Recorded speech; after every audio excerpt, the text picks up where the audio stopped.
अस्सलाम वालेकुम स्टूडेंट्स, आज S&P ब्लॉक का ग्रुप नंबर 2 करना है। Group number 2, those elements having 2 electron in their outermost shell are placed in group 2। Group number मैंने पहले भी बताया था कि नंबर ऑफ ग्रुप का जो नंबर होता है that represent number of electron in their outermost shell.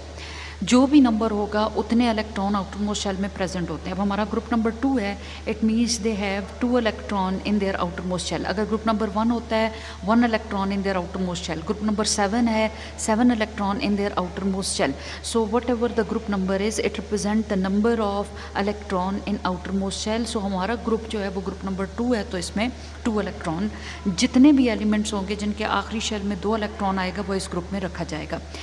Periodic table में ये ग्रुप कहाँ पे होता है, पोजीशन इन पीरियोडिक टेबल, तो they are placed in s block of periodic table because outer electron is in s sub shell.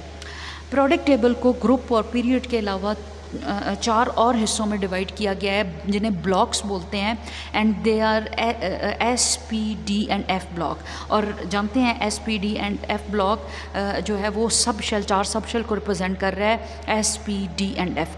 तो ये जो हमारे लेफ़्ट साइड होती है ये एस ब्लॉक है, राइट साइड जो है वो पी ब्लॉक है, मिडल वन डी होता है, और जो बॉटम पे एलिमेंट्स होते हैं वो एफ ब्लॉक एलिमेंट्स कहलाते हैं।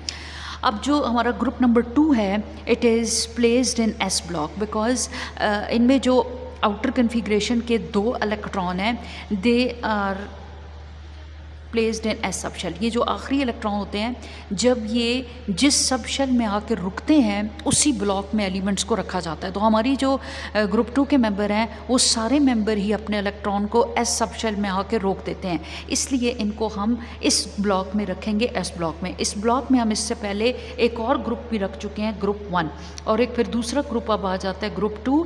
That block can accommodate only 2 group because S can accommodate only 2 electron. S में इससे ज़्यादा इलेक्ट्रॉन नहीं आती, इसी वजह से ये सबसे छोटा जो है वो ब्लॉक होता है, क्योंकि एस में या तो 1 इलेक्ट्रॉन आ सकता है, सो ग्रुप 1, और एस में ज़्यादा से ज़्यादा 2 इलेक्ट्रॉन आ सकते हैं, तो फिर ग्रुप 2 आएगा। मज़ीद जो है वो फिर इलेक्ट्रॉनिक कन्फिग्रेशन आगे जाती है तो फिर पी, डी और एफ में आएगा। So these elements are placed in s block because their outer electron is in s sub shell. इनको कॉमनली जनरली जो है वो ग्रुप 2 से भी ज़्यादा जिस नाम से पुकारा जाता है, they are called alkaline earth metal. इनको अल्कलाइन अर्थ मेटल कहा जाता है। Why? Because alkaline they form basic solution in water. ये जब सारे के सारे, कोई एक नहीं, सोल्यूशन इन वाटर, वाटर में जाते हैं तो बेसिक सोल्यूशन बनाते हैं, और इनकी इस नेचर की वजह से इनको अल्कलाइन कहा गया है। Number 2, they are called earth. They are called earth because they are abundantly present in earth crust। ये अर्थ क्रस्ट में से जो है वो सारे के सारे निकाले गए हैं, और ये अबंडेंटली प्रेजेंट होते हैं। सेकंड मोस्ट एलिमेंट हैं जो यूनिवर्स में सबसे ज़्यादा पाए जाते हैं, इसलिए इनको अर्थ का नाम साथ लगाया गया। Metal because they possess a metallic properties like group 1 element. ये मेटालिक प्रॉपर्टी रखते हैं, इस वजह से इनके नाम के साथ फिर मेटल लगाया गया। इनमें से कोई भी नॉन मेटल नहीं होता, तो they are generally known as alkaline earth metal. Group 1 का नाम था अल्कली मेटल, लेकिन इनको के साथ अल्कलाइन अर्थ मेटल बिकॉज अर्थ में अबंडेंटली प्रेजेंट भी हैं, बेसिक सोल्यूशन उसी तरह बनाते हैं ग्रुप 1 की तरह, और मेटालिक प्रॉपर्टी भी वैसी ही है। अब इसके बाद आ जाता है कि हम किन के बारे में बात कर रहे हैं। ये ग्रुप 1 के हैं, ये एलिमेंट एस ब्लॉक में रखे जाएंगे, तो फिर मेंबर, सिंबल और कन्फिग्रेशन आ जाता है। मेंबर हैं ग्रुप 2 के beryllium, magnesium, calcium, strontium, barium and radium. Symbol लिखें इनके, तो बेरिलियम का सिंबल है BE, magnesium Mg, calcium Ca, strontium Sr और बेरियम Ba, और रेडियम जो है वो Ra आ जाएगा।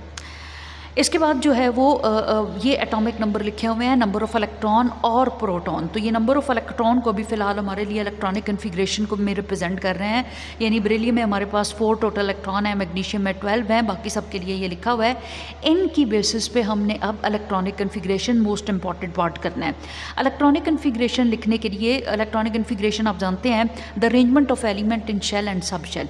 तो अब हमने इनको अरेंज करना है, तो अरेंजमेंट चूँकि जब कन्फिग्रेशन में एटॉमिक नंबर बड़ा हो जाता है, नंबर ऑफ इलेक्ट्रॉन ज़्यादा होते हैं, तो कन्फिग्रेशन ज़रा मुश्किल हो जाती है। तो उसके लिए हमेशा आप ये ऑफ बाउ वाला टेबल बनाया करें, और ये टेबल आप बनाएंगे तो आपके लिए जो फिलिंग है वो बड़े नंबर के लिए आसान हो जाएगा। वो क्या होता है, उसके लिए हम एक नज़र इसे रिवाइज़ कर लेते हैं। सबसे पहले आपने सारे शेल के नीचे, सब शेल के नीचे एक सब शेल लगाना है। फॉर एग्जांपल फर्स्ट शेल में सिर्फ एस सब शेल होता है, तो 1s। फिर उसके बाद सेकंड शेल स्टार्ट करेंगे तो 2 सब शेल, लेकिन सेकंड शेल का s 1s के नीचे, फिर सेकंड शेल में p आ जाएगा। फिर उसके बाद थर्ड शेल में 3 सब शेल होते हैं, s, थर्ड शेल का p, थर्ड शेल का d। फिर फोर्थ शेल में s भी होता है, फोर्थ शेल का p, फोर्थ शेल का d और फोर्थ शेल का f। फिर इसके बाद 5 शेल का s, 5 शेल का p, 5 शेल का d और 5 शेल का f। फिर 6 शेल का s, 6 शेल का p, 6 शेल का d और 6f। और चूँकि अभी तक 7 शेल डिस्कवर है, तो 7s, 7p, 7d और 7f आ जाएगा। अब अब आपने एरो को ऊपर से पास करना है। जिस सब शेल और शेल से एरो पास होता जाएगा वो पहले फिल होगा। अब देखें, जैसे हम यहाँ बेरिलियम के लिए चलते हैं, बेरिलियम में 4 इलेक्ट्रॉन है, तो मेरा एरो पहले जो है वो 1s से गया है, तो आप यहाँ पे लिखेंगे 1s। Remember s can accommodate only 2 electron, इससे ज़्यादा नहीं ले सकता, तो s में 2 इलेक्ट्रॉन आप फिल कर दें। तो हमारे पास तो 4 इलेक्ट्रॉन है। सो अब आप फिर एरो को पास कराएं, एरो को पास कराएं तो ये अभी गुजर रहा है सेकंड शेल से। सो अब सेकंड शेल का s लिखेंगे, और इसमें जो है वो ज़ाहिर है ये भी एस सब शेल है, कैन एकोमोडेट 2 इलेक्ट्रॉन ओनली। सो आप यहाँ पे 2 इलेक्ट्रॉन ऐड कर देंगे। टोटल ये नंबर ऑफ़ इलेक्ट्रॉन 4 है। सो ये जो 4 है ये कंप्लीट हो गया। अब मज़ीद आगे कन्फिग्रेशन को ले जाने की ज़रूरत नहीं है, यहाँ पे कन्फिग्रेशन कंप्लीट हो गई 1s2 2s2।